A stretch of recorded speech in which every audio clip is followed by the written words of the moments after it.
Bonjour à tous et à toutes, lundi 13 avril. Alors aujourd'hui, je voudrais un petit peu expliquer, pour les gens qui n'ont pas d'expérience dans le monde de l'économie, de la bourse, etc., les grands dangers de se croire intelligent et le grand danger d'être optimiste. On est dans une société où l'optimisme est une religion. Vous le voyez avec tous les coachs, tous les gens qui payent des publicités sur YouTube et Facebook. Vous en avez marre de travailler comme des esclaves. Rejoignez-moi, on va faire un stage aux Maldives. Vous deviendrez riche en 6 mois, etc. Vous deviendrez tous des gros entrepreneurs sur Internet. Il suffit d'avoir un bon business plan. Bon, voilà.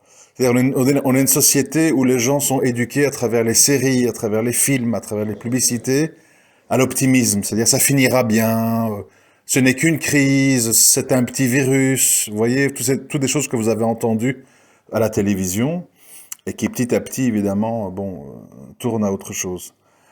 Euh,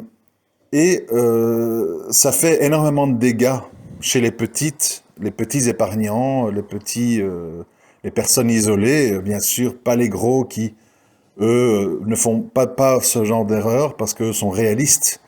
Ils sourient devant les caméras et ils grincent des dents derrière. Mais le petit croit toujours que quand il lit une information sur la couverture d'un magazine ou au journal de 20 heures, il détient une information précieuse et il va guider ses choix d'investissement là-dessus. Donc quand on va dire, par exemple, les appartements à Paris n'arrêtent pas de monter de valeur, etc., il va se dire, ah, c'est peut-être le moment, avant que ça continue à monter, d'acheter un appartement, etc. On va lui dire, ah, le Bitcoin vient de franchir les 15 000 euros. Il va dire, tiens, moi je crois que c'était une blague. Finalement, ça m'a l'air très sérieux. À la première faiblesse, bah, j'achète, etc., etc. Je ne vais pas multiplier les exemples. En fait, dans la vie, qu'on parle d'économie ou du reste, il faut être évidemment quelqu'un qui n'écoute pas toutes les rumeurs, ne base pas ses opinions sur les personnes, sur les choix de vie, sur les choix économiques, sur la mode, les qu'en dira-t-on, les rumeurs, ce que les gens croient avoir compris sur telle personne ou sur tel sujet. On se base sur, quand on n'est pas fainéant, sur des recherches et de la réflexion, mais une réflexion multidirectionnelle qui tient compte de tous les paramètres. Par exemple, quand on parle d'économie, on doit penser à quoi?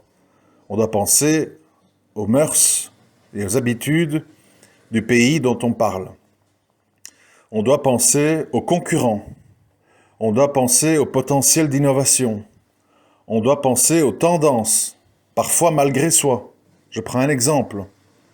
Euh, il y a quelques années, je crois, je ne sais plus très bien, il y a quelques années, je pensais en fait que tous les concurrents de Facebook allaient disparaître et que Facebook régnerait en maître absolu et que des réseaux sociaux comme Snapchat ou Pinterest ou Twitter, etc., allaient disparaître. Et les faits m'ont donné tort. Pourquoi? Parce que je me suis basé sur une impression personnelle qui était la suivante. Je suis habitué à Facebook. La plupart des gens que je connais sont sur Facebook. Donc, donc c'est le bon choix. C'est le réseau dominant. Bon, Facebook est toujours là. Facebook est en bonne santé. Mais beaucoup de catégories de la population ont déserté Facebook. Les plus jeunes, les artistes, etc., qui sont sur Instagram, bon, qui est une filiale de Facebook, parce qu'ils les ont rachetés, comme WhatsApp d'ailleurs. Mais par exemple, des choses un peu farfelues ou que je trouvais inutilisables, tellement c'était complexe, comme Snapchat, etc., ah, ben, sont rentrées en bourse, valent 17-18 milliards de dollars, etc. Donc, il faut pas, quand on juge de situation, d'un investissement ou de n'importe quoi, il faut pas tout ramener à soi. Parce que soi, c'est soi. On a l'âge qu'on a, on a les habitudes qu'on a, et ce n'est pas le cas des autres. Moi, un autre exemple, régulièrement, je me suis inscrit et réinscrit sur la plateforme professionnelle LinkedIn, sur laquelle tous les entrepreneurs, les travailleurs, les chasseurs de tête sont. Je n'ai jamais compris comment l'utiliser. Ça m'a jamais plu. J'ai trouvé ça très tordu, très peu fonctionnel. Et pourtant, pardon, et pourtant, tous ces gens sont sur LinkedIn et jonglent avec LinkedIn dans le milieu professionnel du travail. Voilà. Donc ça, c'est un exemple au passage, parce que j'aime bien illustrer mes propos, pour vous dire que il y a plusieurs réalités. On vit dans un monde, mais un monde avec plusieurs mentalités, plusieurs âges, plusieurs habitudes. Vous voyez ça dans le reste. Je veux dire, moi souvent je me dis comment c'est possible de trouver que c'est un grand hobby quand on est riche de marcher dans un parc et d'avoir une espèce de un bâton en fer sur lequel on tape sur une balle en plastique pour la mettre dans un trou. Ça peut être marrant un jour, 2 jours, mais il y a beaucoup de gens d'argent qui ont des moyens qui dédient leur vie à ça. Ils voyagent partout dans le monde, ils visitent plusieurs greens de golf, ils sont membres de tel et tel club, ça coûte 2, 3, 4, 5 000 euros par an, enfin, voilà. Et puis après, quand on creuse, c'est plus compliqué. On apprend que beaucoup de gens se font membres, ils n'aiment pas le golf, mais ils se font membres parce qu'ils peuvent faire des contacts. Ils viennent là-bas avec une voiture de location, font semblant que c'est leur voiture. Alors ils trouvent des clients, ils inspirent confiance parce qu'ils sont en cravate avec une belle voiture, etc., etc. Donc on est dans le monde, il est compliqué et le monde ne fonctionne pas suivant notre logique personnelle. J'ai plein d'exemples comme ça, plein. J'en cite un autre, si vous me permettez. Hier, j'ai discuté avec un ami sur la mode, enfin l'habitude de certains Congolais qui était de se vêtir avec des costumes de couleurs, de grandes marques, et de rivaliser en élégance, etc. entre eux, ce qu'on appelle le monde de la sape. Il m'a dit, mais je comprends pas, ces gens parfois vivent dans des taudis ou dans des studios à 3, 4, et ils sont là avec 10, 15 000 euros de vêtements. C'est quoi cette histoire? Ils sont fous ou quoi? Je dis non, ils sont pas fous du tout. Ils sont dans leur logique. Leur logique, c'est quoi? C'est que nous sommes en bas de l'échelle sociale. C'est pas pour ça qu'on va être des crasseux ou habillés en jogging puant. On veut avoir l'image de gens qui ont de l'argent, qui ont des beaux vêtements, qui arborent des couleurs, etc. Comme ça, au moins, même si on est en bas de l'échelle sociale, eh bien, on a l'impression d'être des gens reconnus. Dans la rue, on fait sourire les passants, on attire l'attention. Et on a quelque part un statut. On est quelqu'un, et on se sent vivre. J'ai pas besoin d'avoir deux voitures de luxe et une grande villa à la mer pour être un riche. Je peux donner l'impression d'être un riche. C'est déjà très gratifiant. Et donc, dans leur logique, ça vaut le coup. Quelqu'un d'autre va dire, mais c'est complètement cinglé, quoi. Le gars, il a des chaussures à 500 euros et il fait ses courses au Lidl. C'est pas possible. Oui, c'est possible, parce que c'est sa logique à lui. Bon, tout ça pour dire que par rapport à ce qui se passe dans le monde, il ne faut pas s'enfermer dans une logique personnelle. Quand on dit pourquoi Macron et Trump ont minimisé, ont été en retard dans les réactions qu'il fallait avoir, c'est simple, pourquoi? Parce que dans le doute, on s'est dit que ça allait être un petit virus, qui allait vite partir, qu'il y aurait quelques centaines, milliers de morts. Et il fallait surtout pas faire peur au milieu économique. Et donc, il fallait minimiser, il fallait sourire, il fallait aller au théâtre, il fallait rigoler. Je veux dire, voilà, dans la vie, tout a un sens, tout a une raison. Alors, pour revenir au sujet des investissements, je voudrais vous expliquer pourquoi ce qui paraît être une bonne affaire n'en est pas une, et pourquoi ce qui paraît être quelque chose de cher, et donc de moins intéressant, est parfois une bonne affaire. Comment ça fonctionne? Eh bien, vous prenez de nouveau un exemple. Vous prenez 2 restaurants. Ce sont 2 pizzerias qui proposent des pizzas de qualité comparable, dans un environnement comparable. Mais, curieusement, quand vous voulez les racheter, on vous dit que l'une vaut 200 000 euros et l'autre 50 000. Alors, vous dites, ouais, bon, moi je vais pas payer 150 000 euros de plus pour la pizzeria de l'autre côté, là-bas, alors qu'ici, il y a plus ou moins un pizzaiolo de même compétences, le même passage de clients. Bon, le chiffre d'affaires, c'est vrai qu'il est très nettement inférieur, mais je peux arranger ça avec une campagne de pub, etc. C'était mal géré. Moi, ça m'intéresse plus la pizzeria à 50 000 que celle à 200 000. Ça, c'est les apparences. Après, parce que dans la vie, il n'y a pas de mystère, il n'y a pas de secret. Après, vous constatez que la pizzeria à 50 000 euros a comme voisin un commerçant qui cuisine des choses où il y a des mauvaises odeurs, qui se propagent un peu devant votre restaurant. Vous constatez que les places de parking sont souvent occupées par des gens qui vont à leur bureau et que donc les gens ont difficile à s'arrêter, etc. Enfin, toute une série de points qui vont justifier pourquoi cette pizzeria ne vaut que 50 000 euros. Et de l'autre côté, vous allez voir tout l'inverse. Ah, la pizzeria, elle a un accord avec un immeuble qu'à partir de 6 heures, ils peuvent utiliser leur parking souterrain et ils offrent une place de parking à leurs clients gratuitement. Et puis ça, et puis ça, et puis ça.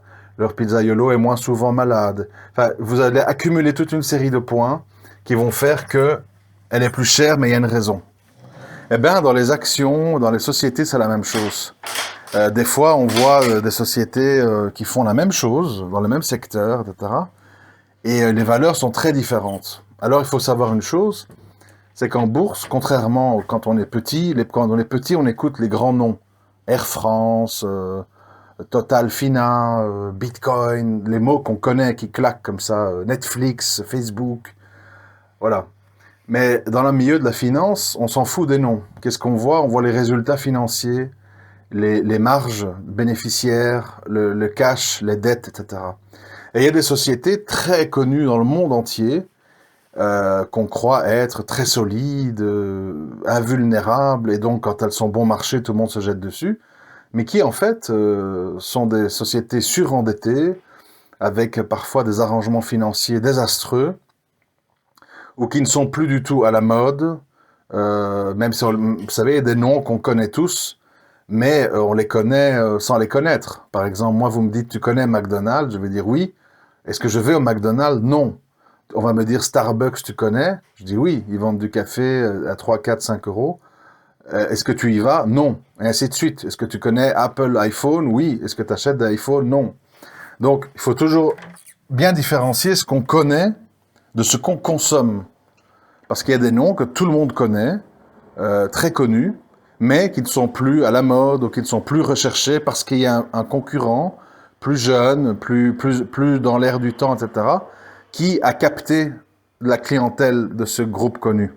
Et donc, investir ou penser qu'une société est bon marché sur la base de « elle est connue c'est une occasion en or le Bitcoin, il n'y a pas longtemps, il était à 20 000 $, le Bitcoin, il est à 6 000, il faut sauter dessus. » Ça veut rien dire.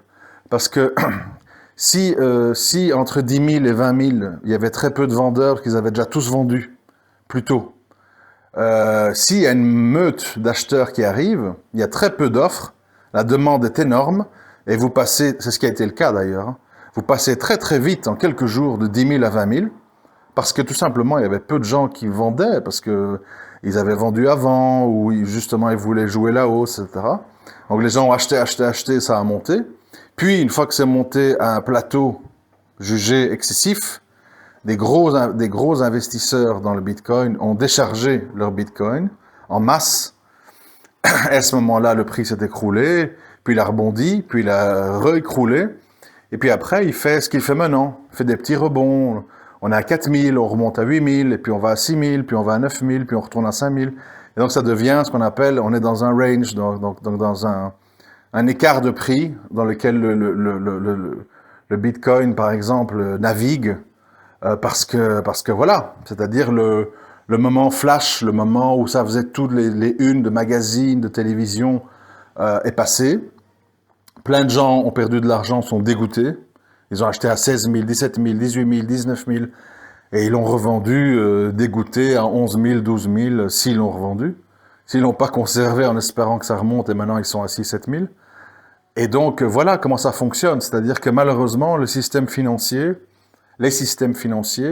ne sont pas conçus pour les petits joueurs. C'est-à-dire les gens qui n'ont pas étudié leur sujet, qui comprennent pas ce que c'est un bilan financier, qui savent pas se projeter dans les modes, les habitudes, les tendances, qui dirige cette compagnie, c'est quel genre de dirigeant, c'est un type un peu tête brûlée ou un gars très organisé et précautionneux.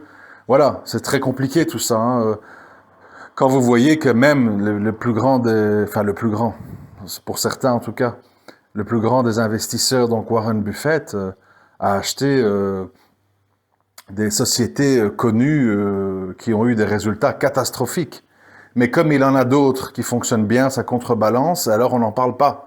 Mais il a investi dans une compagnie pétrolière qui était surendettée et qui est complètement détruite aujourd'hui.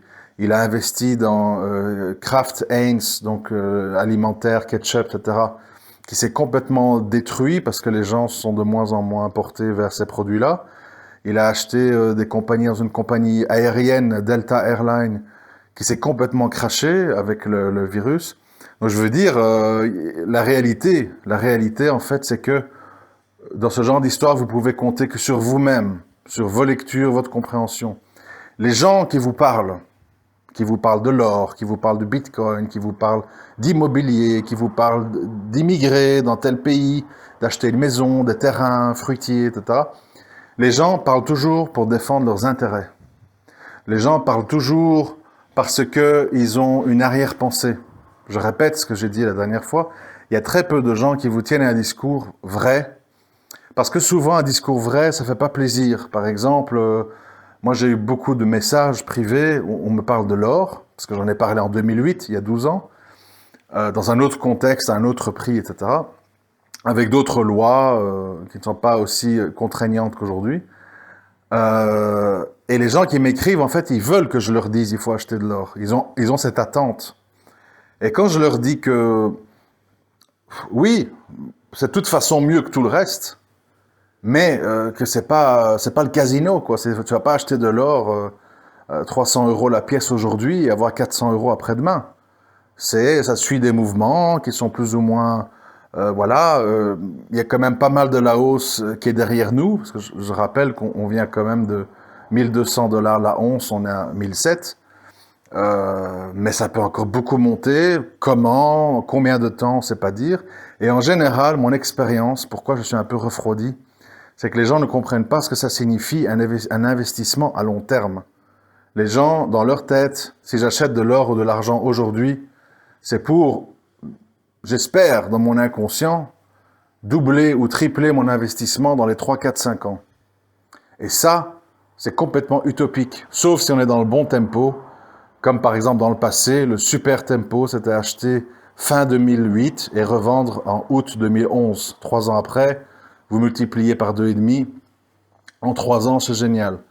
Mais c'est de la chance. C'est de la chance parce qu'il y a eu une bulle, etc., etc.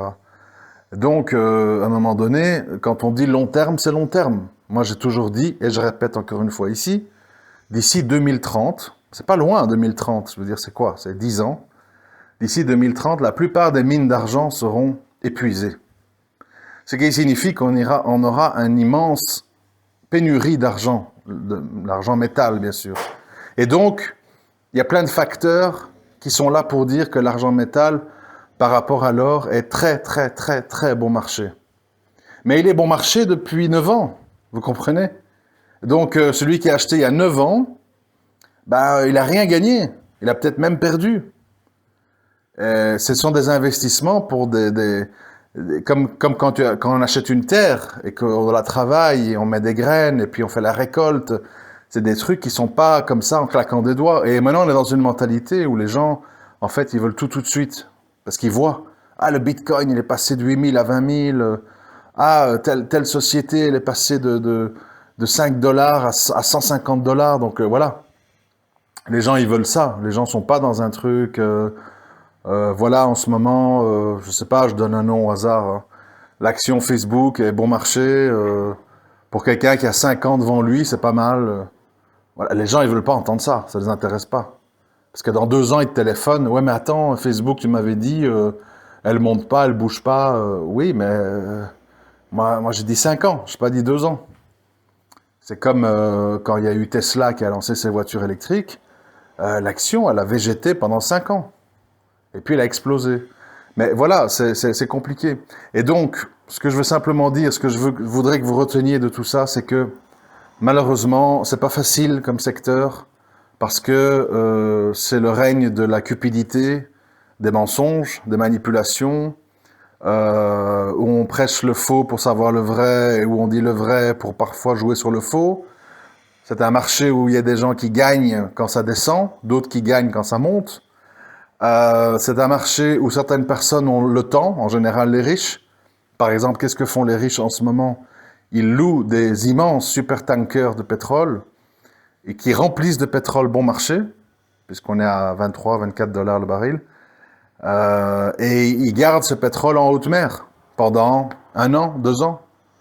Et quand il reviendra, enfin ils espèrent, je sais pas, quand le pétrole reviendra à 50, 60 dollars, ils vont ramener leur tanker plein de pétrole. C'est des calculs, mais que vous pouvez pas faire. Moi, je vais pas dire remplis une cuvette de 2000 litres de mazout, de pétrole, et tu le gardes 2 ans, peut-être ça va doubler. Enfin, ça n'a pas de sens. Donc évidemment, les riches ont des opportunités et une échelle de temps qui leur permet de prendre des risques qui sont pas très risqués, puisque s'ils ratent leur coup, ils ont beaucoup d'autres choses. Tandis que le pauvre ou le petit, il peut pas se rater. Il n'a pas le droit à l'erreur. Très rares sont les gens parmi vous qui peuvent acheter un peu d'or, un terrain au bled, quelques actions, etc. Non, les gens vont dire, bon, ben, j'ai 2, 3, 4, 5 000 euros, qu'est-ce que je fais? Il n'y a pas grand-chose à faire quand on a des sommes comme ça, c'est dérisoire.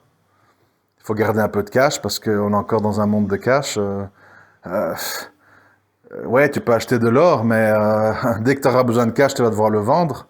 Qui te dit qu'au moment où tu dois le vendre, si c'est bientôt, il n'est pas dans une mauvaise passe, tu vas perdre de l'argent en plus. Compliqué. Tout le monde le sait, l'argent attire l'argent, et le monde de l'argent est fait pour les gens d'argent. C'est comme ça. C'est comme quand vous ouvrez une société, ou un restaurant, ou je sais pas quoi. Beaucoup de gens pensent que ça repose, souvent le pauvre pense comme ça, pense que ça repose sur son travail, sur sa motivation, et voilà, le fait qu'il en veut, il veut réussir. Et en fait, malheureusement, c'est pas comme ça que ça fonctionne. C'est pas comme ça que ça fonctionne. Ça fonctionne comment? Ça fonctionne par mettre les bonnes personnes aux bons endroits et le relationnel. Ça veut dire quoi? Toi, tu vas acheter ton restaurant, tu vas te démener dedans, tu vas suer, tu vas être là avec un aide cuisinier que tu payes au noir, qui t'aide un peu. Tu rentres chez toi à 11 heures, t'es cassé, etc.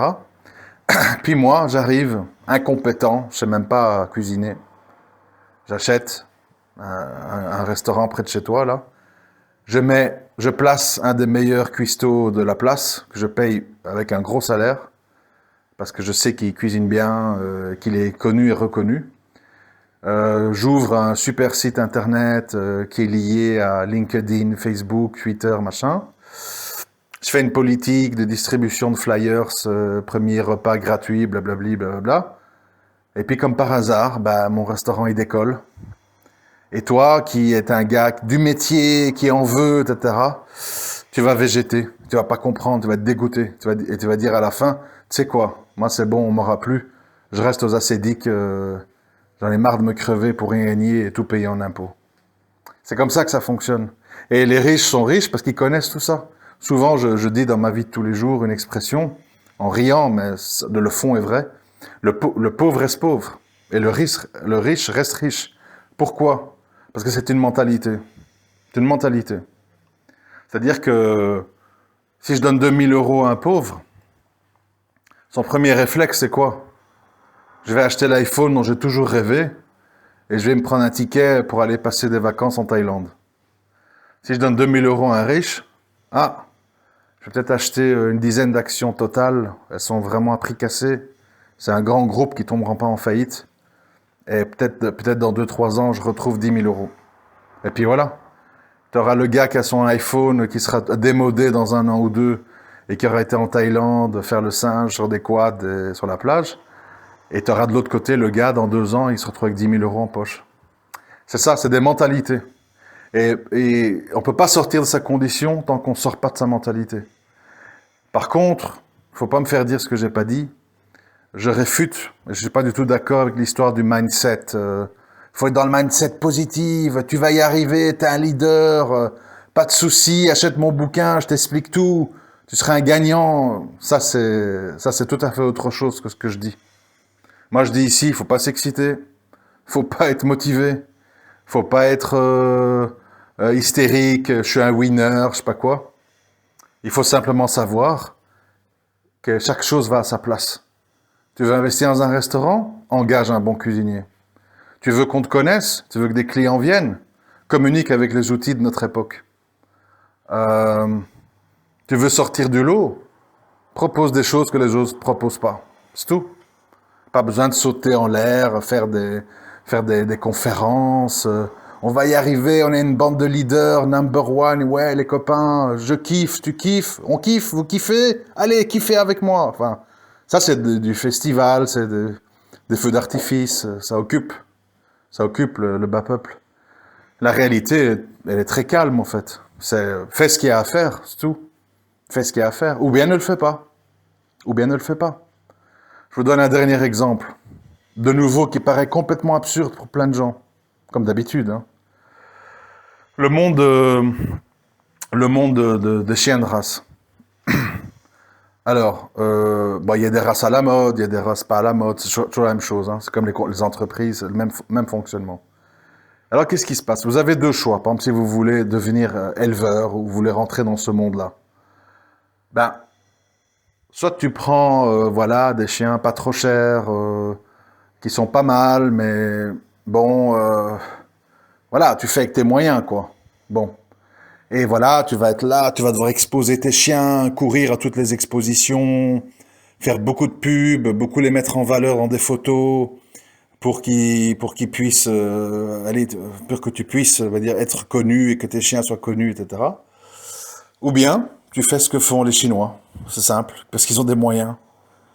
Ils arrivent en Europe, enfin, ils ont déjà fait leur tour sur Facebook, hein. Ils prennent des rendez-vous, ils arrivent en Europe, ils prennent les 10 plus beaux chiots possibles, et ils payent 20 000, 25 000, 30 000 € et plus, et plus. Donc, ils repartent avec le budget d'une maison, en fait, hein, 10 chiens qui valent 200 000 € dollars au total. Et ils se retrouvent avec tous les meilleurs chiens chez eux. Et après, le moindre chiot qui vient de chez eux, ou la moindre saillie de leur mâle, se négocie à prix d'or. Et eux, ils ont la file d'attente. Et chaque fois qu'ils font un message sur Facebook ou dans leur groupe où ils exposent leurs animaux, c'est des 1000 likes, 1200 likes, c'est des cœurs, c'est « s'il te plaît, tu veux bien me vendre un chiot, s'il te plaît? Je te paye à l'avance, promis !» Les gens pleurent. Et là, t'as d'autres gars qui sont là dans les bas quartiers, ils ont un chien pas mal, mais pas top, etc. Ils sont là, bientôt des chiots réservés. Allez, il m'en reste 2, s'il vous plaît. C'est l'inverse. Comprenez? De nouveau, la mentalité. Et donc, tout ça pour dire, l'argent appelle l'argent. Et l'excellence appelle l'excellence. Vous le voyez avec vos enfants. Je le dis parce que, je sais pas quel âge vous avez, mais imaginez-vous si vous êtes jeune, avec vos enfants. Tu proposes, tiens, je t'achète 3 paires que j'ai trouvées à, je sais pas où, là, un truc de déstockage, des vieilles Adidas, Puma, etc. Voilà, je te donne 3 paires. Comme ça, tu as toute l'année, tu peux les abîmer, tu mets les autres après. Ou bien, je te donne une paire de dernières Nike que tel joueur a porté, machin. 90% des jeunes vont te dire, non, non, je veux la Nike, laisse tomber les 3 là, laisse tomber. Même 10, j'en veux pas. Donne-moi juste une paire de celle-là. Voilà, l'humain, il veut l'excellence. L'humain veut l'homme le plus beau, la femme la plus belle, l'objet le plus qui répond le plus à ses attentes. Même chose avec l'histoire des chiens. Je veux dire, 10 chiens moyens n'attirent pas l'attention. Un chien exceptionnel va attirer toutes les attentions. Et pour ça, eh bien, les prix vont être tout à fait différents. Je reviens sur le Bitcoin. Excusez-moi de passer d'un truc à l'autre, mais c'est parce que ça me vient à l'esprit. Il y a plein de monnaies alternatives ou de blockchain beaucoup plus perfectionnées, fiables, anonymes, sécurisées que le Bitcoin. Mais, mais, les gens veulent le nom. Donc le Bitcoin reste la monnaie, la crypto-monnaie de référence. Alors qu'il y a plein de sociétés qui ont un beaucoup meilleur projet qu'eux, plus complet, etc. Donc le monde de l'argent, le monde de l'économie, c'est un monde qui repose sur des impressions, sur du relationnel, sur une image, sur des investissements, sur le bon sens, sur faire le bon pas au bon moment, et pas du tout. J'insiste là-dessus parce que je sais qu'il y a beaucoup, beaucoup de gens qui se trompent.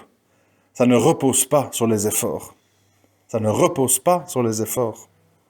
Les efforts, c'est toujours souhaitable, bien sûr. C'est normal. Mais ça suffira pas à vous faire sortir du lot, les efforts. C'est comme l'histoire des diplômes. Ah, j'ai mon bac. Ah, je fais truc, bac plus 4, truc, machin. Ouais, mais il y a plein de gens à Paris qui ont bac plus 4. Et quoi d'autre? C'est quoi tes expériences? C'est quoi que t'as vécu? T'as voyagé? Ah, je suis célibataire. Je passe mon temps libre sur les jeux vidéo. J'ai été une fois à Londres pour un stage d'anglais. J'ai bac plus 5. Ouais, et encore, mais encore. Ah, ben, je suis motivé, j'aimerais bien être indépendant, mon premier job. Oui, comme tous les jeunes. Et puis, quoi? C'est quoi ta personnalité? Qu'est-ce qui te fait sortir des autres? Ah, ben, je sais pas, voilà, bon. Et voilà, c'est pour dire, on est dans un monde où on nous a fait croire les diplômes, les efforts. C'est pas comme ça. Quand on a vécu, on sait que ce qui l'emporte, c'est l'argent, le relationnel, faire les bons pas au bon moment et savoir mettre les bonnes personnes aux bons endroits. Bien s'entourer, en gros.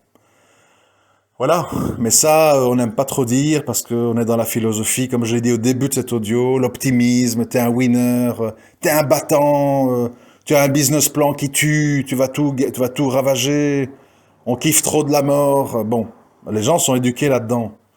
Donc, pas dans le pragmatisme, pas dans les idées claires. On est dans une espèce d'opium, l'opium du peuple des temps modernes, cette espèce de coaching BA optimiste qui vise en fait simplement à dire, tu peux y arriver, mets ton mindset en positif, etc. Bon, c'est ridicule, mais en attendant, voilà, ça fonctionne parce que c'est dans l'air du temps.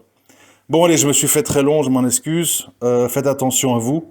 Nous sommes dans une époque qui va être très très piégeuse à tous les niveaux, à tous les niveaux. Il faut s'attendre à des coups bas venant de tous les coins. Il faut être sur ses gardes, très précautionneux avec son argent, avec ses choix. Surtout pas, je répète, céder à la déprime ou à l'angoisse ou à l'énervement dans vos familles. C'est la dernière des choses à faire que de se disputer, se diviser, se séparer. Donc il faut rester très très calme, vivre au jour le jour, être très méfiant et ne surtout pas croire qu'il y a des solutions faciles à des problèmes extrêmement compliqués et qui vont durer longtemps dans le temps. À très bientôt.